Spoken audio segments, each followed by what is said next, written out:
రాష్ట్ర వ్యాప్తంగా ఈ నెల 15న స్వాతంత్ర దినోత్సవం సందర్భంగా మహిళలందరికీ స్త్రీ శక్తి పథకం ద్వారా ఉచిత బస్సు సౌకర్యం ఏర్పాట్లు చేస్తున్నట్లు ఏపీఎస్ఆర్టీసీ ప్రజా రవాణా శాఖ అధికారి షేక్ షబ్నం తెలిపారు. ఉచిత బస్సు పథకానికి ప్రభుత్వం నుంచి జీవో వచ్చిందని తెలిపారు.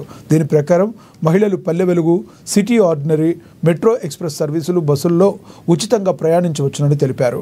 ప్రయాణం చేసే మహిళలకు జీరో టికెట్ ఇవ్వబడుతుందన్నారు. ఉచిత బస్సుల్లో ప్రయాణించే మహిళలు Aadhaar card, ration card, voter card చూపించాల్సి ఉంటుందన్నారు. మహిళలు ప్రయాణించేటప్పుడు దొంగల బారిన పడకుండా తగు చర్యలు తీసుకోవాలని సూచించారు. జంగారెడ్డిగూడెం, నూజివీడు, ఏలూరు బస్ డిపోల నుండి మహిళల కోసం ప్రత్యేకంగా బస్సు ఏర్పాటు చేశామని తెలిపారు. ఈ రాష్ట్ర ప్రభుత్వం ఏదైతే ప్రతిష్టాత్మకంగా చేపట్టిన ఉమెన్ ఫ్రీ ట్రావెల్ పథకం ఉందో అది మనకి ఆగస్టు 15 నుంచి ఇంప్లిమెంట్ కాబోతుంది. దాంట్లో భాగంగానే ఆర్టీసీ తరఫున మేమందరం సమాయత్తం సన్నద్ధమయ్యాము. ఏలూరు జిల్లా పరిధిలో మనకి ఏదైతే 3 డిపోలు ఉన్నాయో, ఏలూరు, జంగారెడ్డిగూడెం, నూజివీడు, ఈ 3 డిపోల నుంచి కూడా బస్సులు అలాగే సిబ్బంది కూడా సంసిద్ధంగా ఉన్నాము.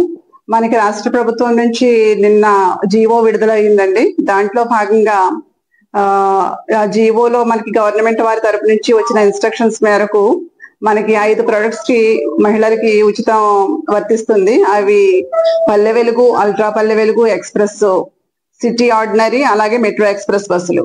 City ordinary, metro express Vijayawada, Visakha ప్రాంతాల్లో ఉంటాయి. మన జిల్లాకు సంబంధించి పల్లె వెలుగు, అల్ట్రా పల్లె వెలుగు మరియు ఎక్స్ప్రెస్ బస్సులకి మహిళలకి మనం ఉచితంగా ఇస్తున్నామండి. టిమ్స్ లో టికెట్స్ ఇస్తాము.